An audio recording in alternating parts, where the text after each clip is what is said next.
So, hello everybody.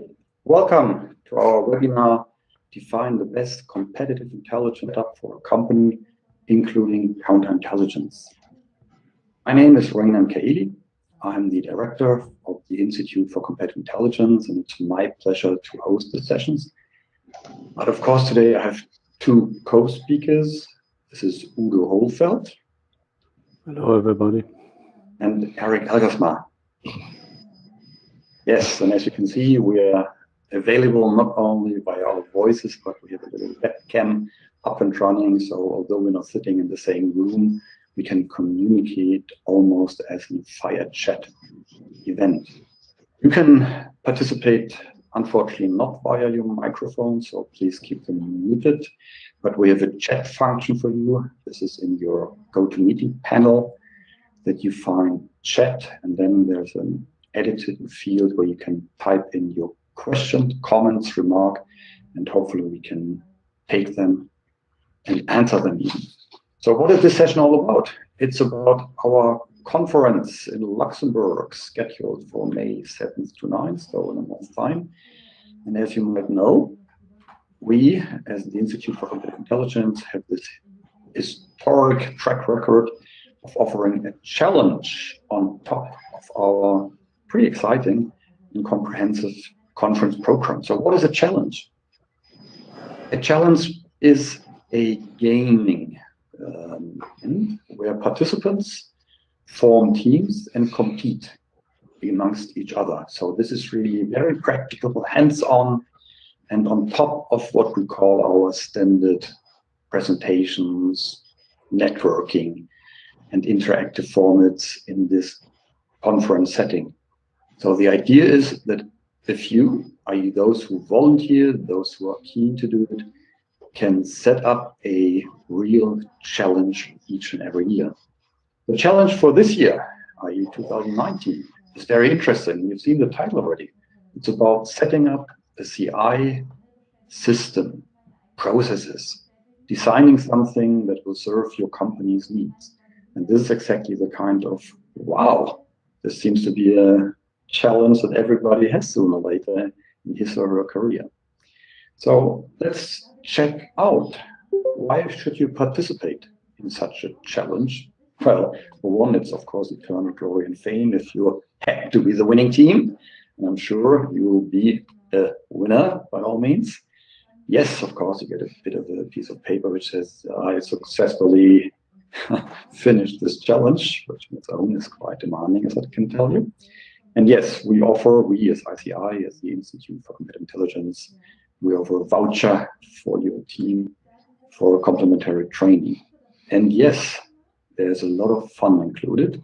As we can tell from the last years, we've always seen some intense discussion, negotiation, interaction, and that's exactly the kind of fun bit when you're at a conference. We'll be sure to make more out of this very conference.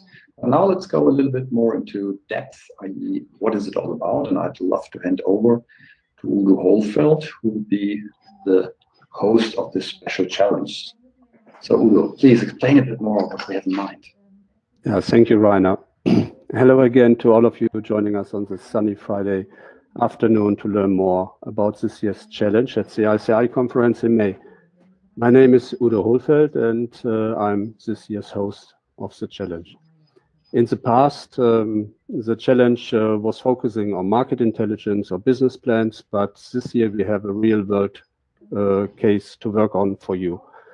And your task is to transform an existing CI organization under harsh conditions. As every CI specialist is tasked to market CI and show the value of CI in his company, expect from this challenge valuable insights to do so and how to do so. The case will be presented and explained in detail by Eric Elgersma, who is your client in the challenge, but also your facilitator. Few words on me, and then I pass on to Eric. I've been in the competitive intelligence business since 1994 and learned doing CI the hard way as co-founder of an IT startup at that time. Later then, in 2000, I decided to become self-employed and since then run my own intelligence consultancy with, meanwhile, more than 600 intelligence projects.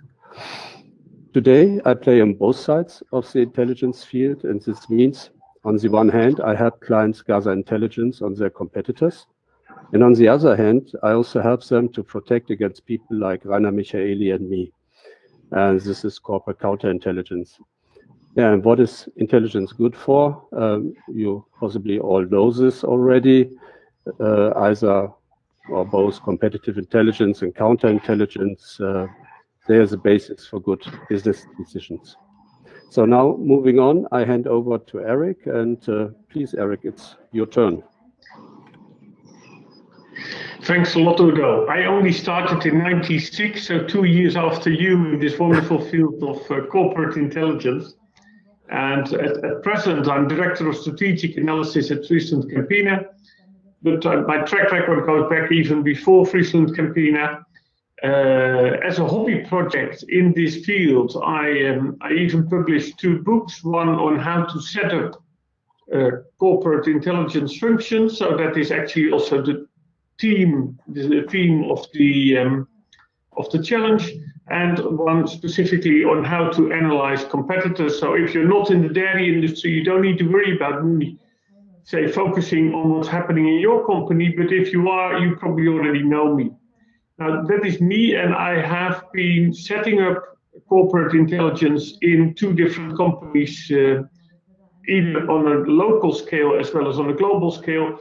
So I hope to be able to be your facilitator during the challenge in getting to the smartest answers, even when, say, the answers may not always be mutually exclusive, and some may be better than others, but mostly all will be good. And I'm just curious to hear your answers to the challenges we'll be putting forward to you.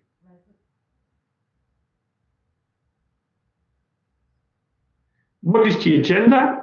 Rainer is so kind to offer you the opportunity for a workshop of, say, 3 to 4 hours duration on the afternoon of May the 7th as part of the conference, to go in detail through how to set up corporate intelligence or competitive intelligence in your organization. From 4:30 onwards, there will be free for everybody that is interested to kick off specifically on this challenge. So the session that precedes it will go into the details. The session of 4:30 onwards is just a briefing for those that want to participate and anyone else that's interested. During the morning of May 8th, all the teams that have got the briefing and have made up their minds will have time to interact with me in a client, say, principal or client consultant relationship meeting. I'll be acting as if I was senior management of the company. You can ask me the questions that are on your mind, and I'll be answering them wherever I can. So there's an hour availability. And on May the 9th, you will have the presentation to the jury, as well as the other conference participants, of what you believe is the best way forward for the company the challenge is about.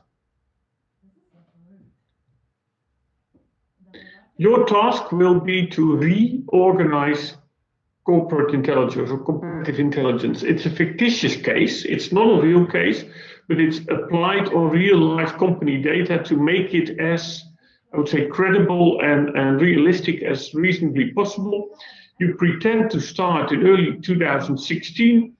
You're working as a consultant to a Dutch-based food company that is globally active, having factories all over the continents. About 12 billion euro sales, split up over 4 different business groups with different roles, and you'll get all the details that you need later. So there's about 30 different operating companies, say, structured in 4 operating groups or business groups, and that's the company basis. And who will be you?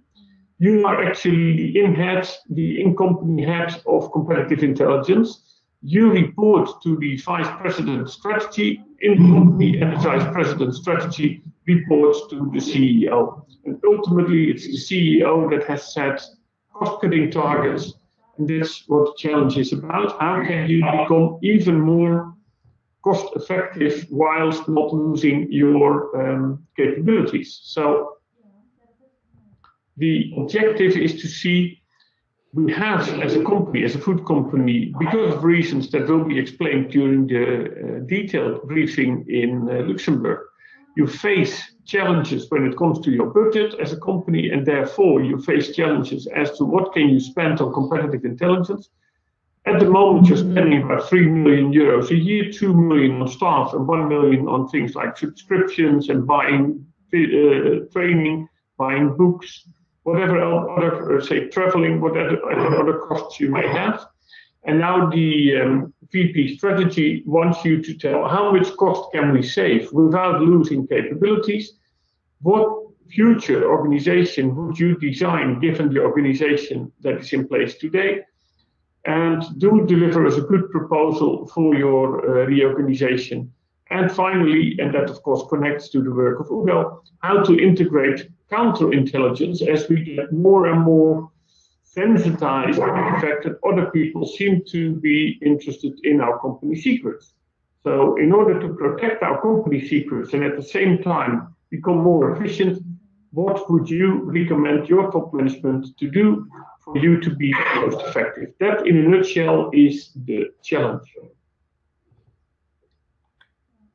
Okay, thank you, Eric. Let's talk a bit deeper about the topic of setting up a CI organization and some of the basics that one has to consider when doing so. I have a couple of questions for you. Eric, in our circles, it's obvious that a CI function is a must for any organization to preserve their competitiveness. So which role does the size of the organization play for the decision to build the CI function? No matter what company you're in, I would say size always matters. If your company is say, smaller than 100 million euros, it will get difficult to justify setting up your own intelligence function. The moment your company exceeds this 100 million euro barrier, you can usually justify spending, say, half a full-time equivalent or one full-time equivalent on intelligence. I know, for instance, a large business-to-business company that has 5 billion sales and worldwide employs 30 people in this role. So typically one person, say, relates to 1 to 200 million euro of sales. And that gives you a first ballpark figure. If you're in value-added business, you probably can justify a bit more. If you're in commodities, a bit less, but this is the sort of range I would read. Okay. So the organizational size, how does it impact then the design of the CI function? It's yeah, I would say competitive intelligence by definition is a service function. And the service function needs to give service to the principal. So if the principal is what you start your definition with, it means you have to organize it to serve your principal best. And that means you need to organize it as close as possible to the principal, even physically as close as possible to the principal. So in a diversified company that is decentrally organized, you will have to, I say, accept that people in different countries will have, or managers in different countries will have their own intel functions close to them. Whereas if it's a very centralized organization where the local company teams are small, then you'll probably be more, say, focused on centralization. I would always recommend to have at least in a larger company, to have at least a central role where things like shared subscriptions are taking place, where you manage, say, competitors that you face across different product market combinations. You manage the total overview on a central point, but as the principle is the basis for your definition. So who are you serving? That determines whether you're more decentralized or more centralized, but always with a little bit of a central core to start with for cross-country strategic option evaluation, etc. Okay, so I understand it's a service center, it's a service unit, it fulfills a service function, and so you run it as a cost center. It's no way to run it as a profit center? I would be a little bit worried to run it as a profit center, because I would much rather say the moment you start running it as a profit center, your customers will say, okay, so if you're going to invoice me for a profit, I will look for other options, if only to see whether you're still pricing in a reasonable way. Otherwise, it's monopolistic pricing. You extract the value from my organization. So if you organize it as a profit center, you by default open up competition to yourself, because I wouldn't know any line manager that would accept you to have a monopolistic pricing authority. Hence, if you're basically a cost center and say, I will always try to keep costs as low as possible, but these costs have to be incurred, there's to me that's making more sense. I would say the objective of a competitive intelligence function is to empower those that are at the front line of the market to make most money. And that's where the profit should be. And if they say, work happily with you at your lowest possible cost, but no lower than that, then I think you've got the optimum. Okay, so it's about providing value to the overall business success. You mentioned decentralized functions and centralized functions. Are there any pitfalls to either? I would say so, yes. Decentralization is great, but how do you ensure that you get a total picture? Because sometimes if you've got 5 or 6, say, country organizations, each having their own intel function, but there's no connection between them, if only you knew what you know, because sometimes country A knows what country B needs to know, but if they're not connected, you don't share, you don't capitalize on the fact that you're a larger company. You don't harvest that economy of scale. That would be a pity, because normally when you become a larger company, your complexity costs increase, and if you don't capitalize on the economy of scale, what could be a competitive source of advantage becomes a competitive disadvantage. Now, on the other hand, if you decentralize too much, how do you really get to the insights that you need for your innovation agenda that is local? Many products, take food, other groceries, they're very local. Now, maybe a car company can have global concepts, but not a food company. So if you're, for instance, in the food business, you have to understand the local peculiarities. You have to understand the language, the culture, and that's why you at least have some kernels of Intel organization close to the consumers and the customers. So it's a mix. If you're too central, you lose out on say, the granularity of the insights. If you're too decentral, you lack the economy of scale. Okay. And in a nutshell, what would you say are the 3 most critical success factors to establish an accepted CI function that is valued by senior management? Well, in the challenge, at least, we will certainly have the 3 standard attributes for competitive intelligence. It has to be accurate. Anything you do has to be accurate. It has to be complete. And most of all, it has to be timely. Because if you come up with intelligence that's too late, that is among the worst things that can happen. On top, you have to perform at a better cost as internal competitive intelligence department compared to your company outsourcing the work to a third party. And finally, you have, through your network within your company and with your colleagues, you have to understand the company's business better than anyone else, ultimately making you and your department the TINA. There is no alternative. Nobody would even think of doing something with somebody else than with you and your team. Okay. So in the at the end, do you have then, for the teams that participate in the challenge, do you have a special advice? Well, first thing I would say, as teams, you bring your own experience. And experience sometimes means you come in with biases, because experience and bias often, unfortunately, go together. Check out your bias before you enter. Check it out, because you don't need it. You work with facts, not with assumptions. Check out your bias. Then secondly, take the principal's perspective.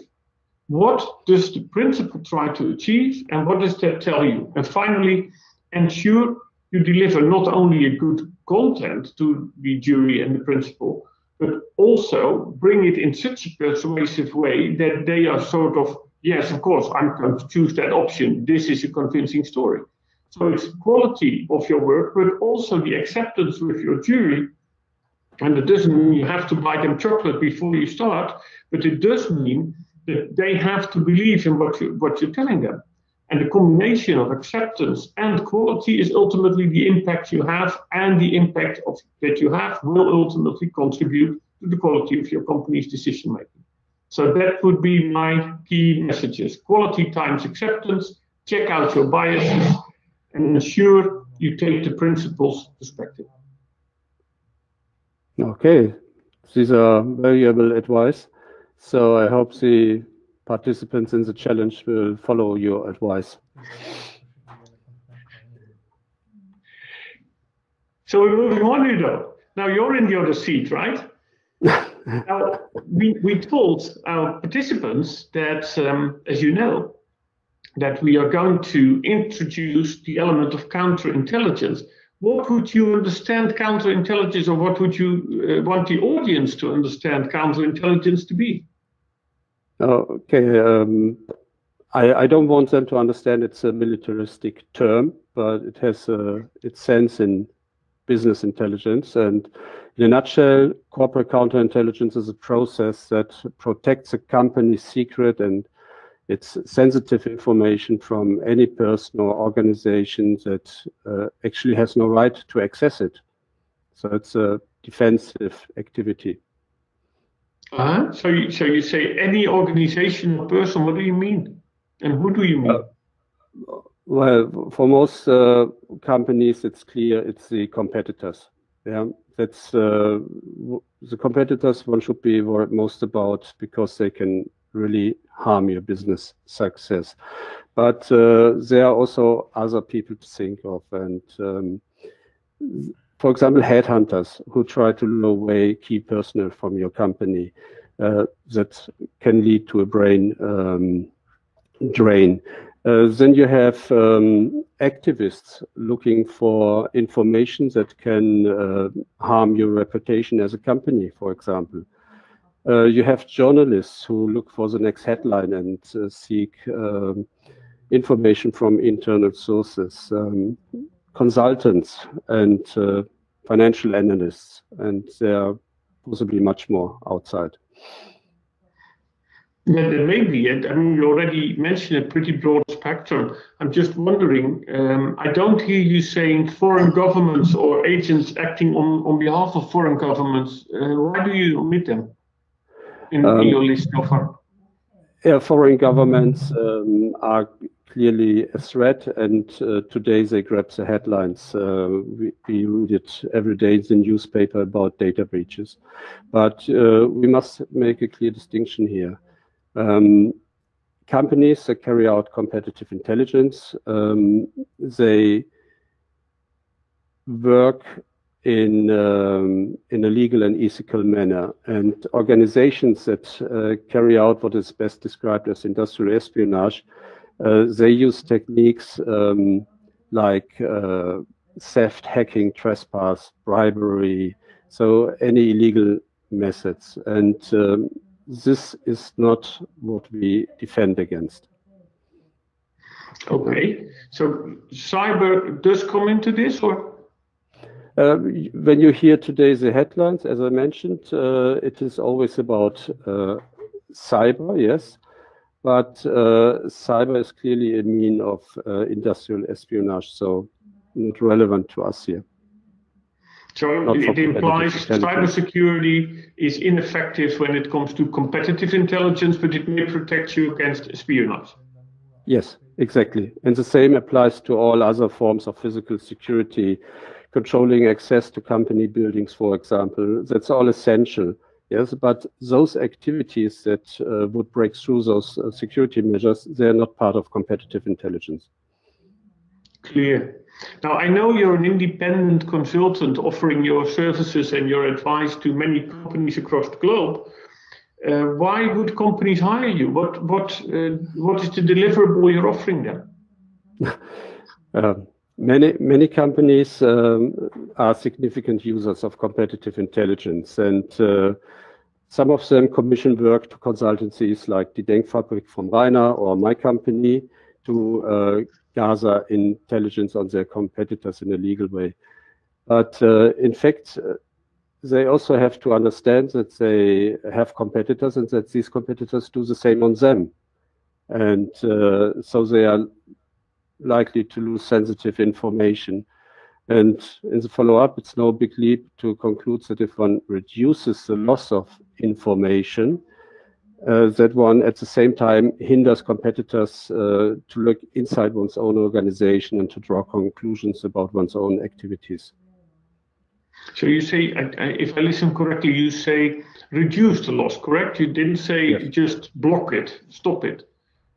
You cannot stop it completely. Companies leak information in many ways, and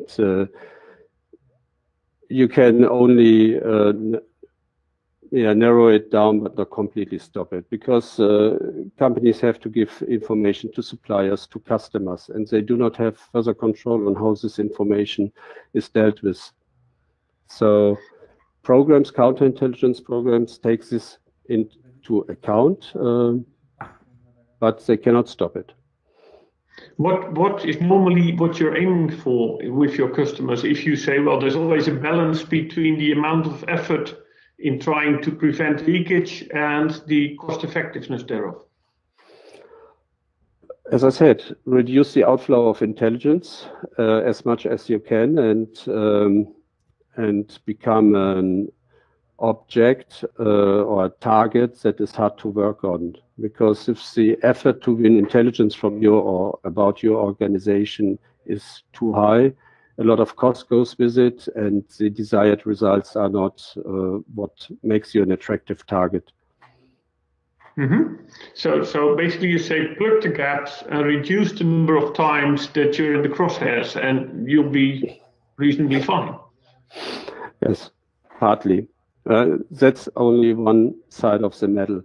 There's a bigger prize for companies conducting counterintelligence, and this is really, if you stop the loss of intelligence, but at the same time yourself effectively collecting intelligence, then you create a gap between what you know about your competition and what competitors know about you. And the wider this gap is, the greater the strategic advantage is for you. This deals with surprise, because surprise has a big role in the business life and plays a big role in marketing, especially when it comes to new product launches or when you want to enter a new market or acquire another company or deal with new technologies. And this surprise is given if you protect your own activities, you know where your competitors are going, and then you can surprise them. So when I hear what you're saying and just checking, is you're saying you're building a competitive entry barrier by becoming almost impenetrable for your competition, which makes you a hard target and therefore a target they'd rather ignore, whereas at the same time you ensure your own capabilities of collection are better, and by this balance you ultimately build knowledge into competitive advantage. Do I understand you correctly? That's exactly what I said, yes. And this is how wonderful. Well, it helps our participants in the challenge to have these sort of considerations and see why counterintelligence and corporate and competitive, say, collection and analysis intelligence come together and together build the full story, right? Yes, that's I hope is understandable. Yeah, thank you very much, Eric and Will. This was a pretty interesting discussion, and of course it's a bit of an introduction of you two guys to our, hopefully, teams later on. I mentioned already we have a chat window where folks can now post their questions. I have received a few already, so there's still time. Please type it in. I will read out what we have so far and leave it to either Udo or Eric or both to answer them. Back to our challenge, i.e. our conference challenge. Simple question, who will win? What are the criteria that will be applied for the teams? Eric, Udo, who wants to answer? You first? You first. Okay. Almost Japanese style. We are both on the jury, and you're the facilitator. And come on. I would say there's usually in these sort of organization questions, there's no single answer that is correct and all the other answers are wrong. So it will always be a balancing act by saying, first of all, what is the quality of the thinking that's gone into the solution that's being offered? Secondly, how persuasive is the way you present it? And thirdly, how feasible is, say, the solution that you're offering? How much change management would be required? Because it's always great to have strategies, but strategies are hot air unless you execute them. So it's great to have a strategy and a plan, but it's only good when it's executed. So I think those sort of criteria will weigh heavily in judging the quality of the proposals the jury will be facing. Yeah, I completely support this, what Eric said, and I think it is most important when you show value. Where's the value for the company? Where's the value under the conditions of the company that you provide to the business success? And this is the key aspect in my regard. Okay, I think this is a pretty comprehensive idea already. Then there's another question. I have a B2B background. How relevant is your scenario? As you mentioned, Eric, this is a fast-moving consumer good food industry example. So what's in for me, I guess this is a question here from a B2B background. The sales of the company will be introduced, the company that we take as an example will be introduced in more detail. It's about 50% B2B. So it's got both dimensions. And part of the B2C business is branded, but another part is private label, which also in terms of nature of doing business resembles business to business. So effectively, you'll be, with your business to business background, you'll be very well suited to think on how to organize it from the B2B side, whereas at the same time, getting familiar with the B2B side, so getting familiar to you with the B2C side, may open up new windows you didn't look through too much earlier. So I hope it will still be a learning experience just as much as an experience to compete with your other teams. Okay. Udo, do you want to add something?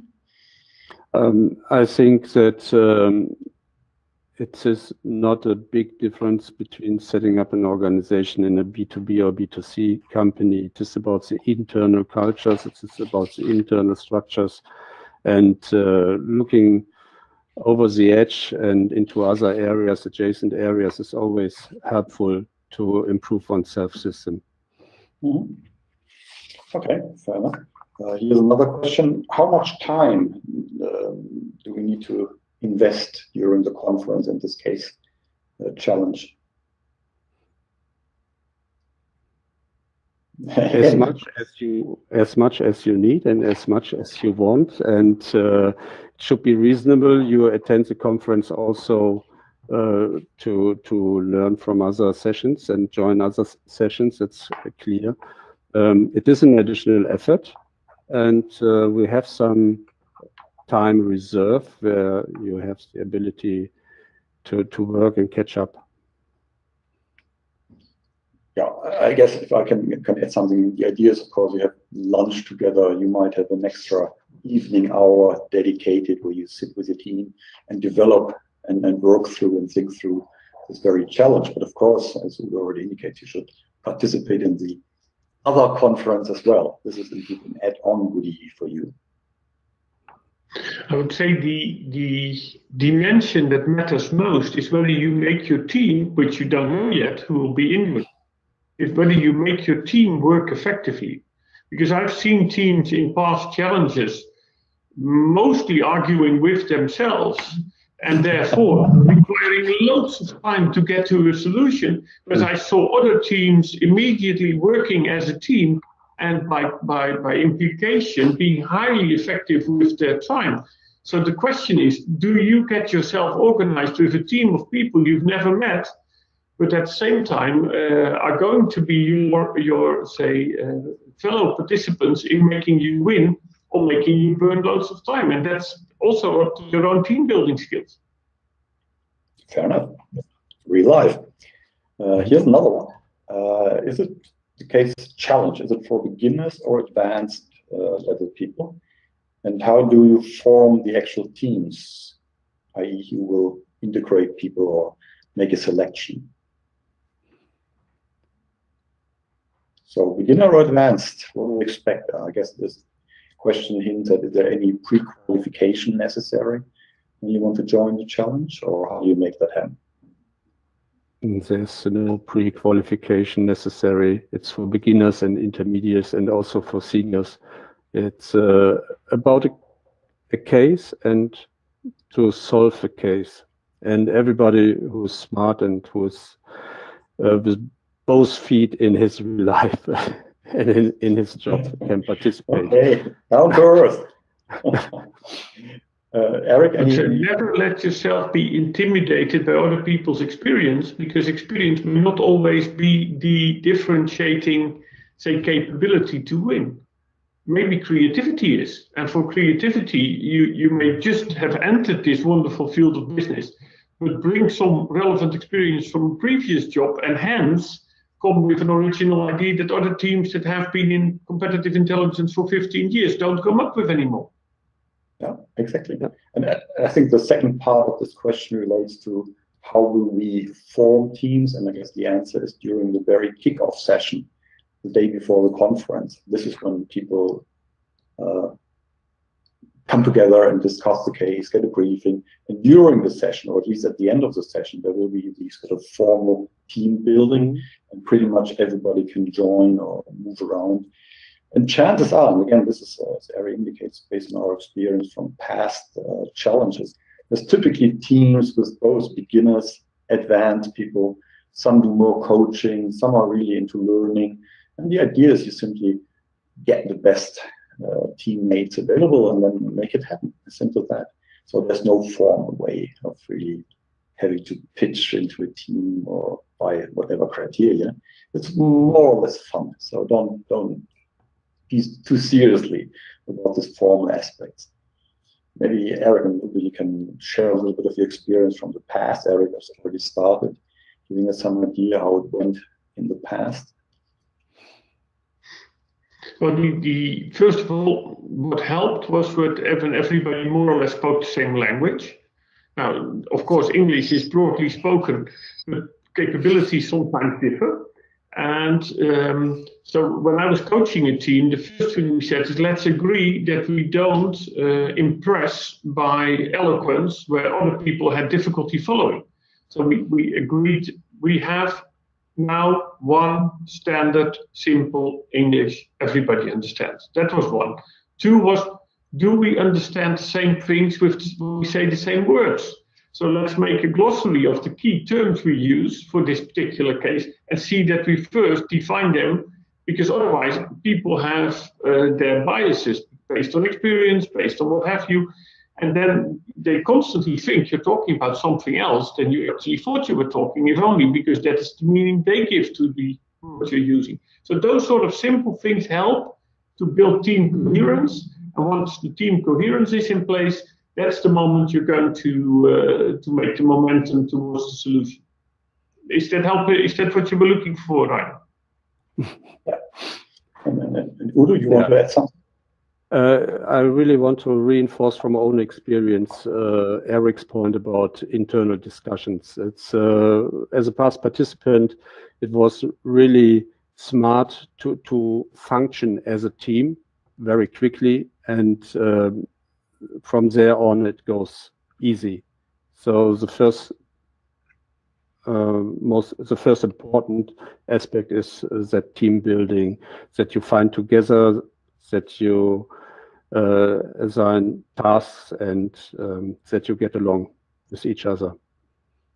Yeah, and that's pretty much our last question already. So we have to come to a final call. Yeah, if I can add from my organizer's perspective, I heard some feedback from past teams, and we played challenges before, that they appreciate very much that it was a very easy way to find contacts and really get into the conference.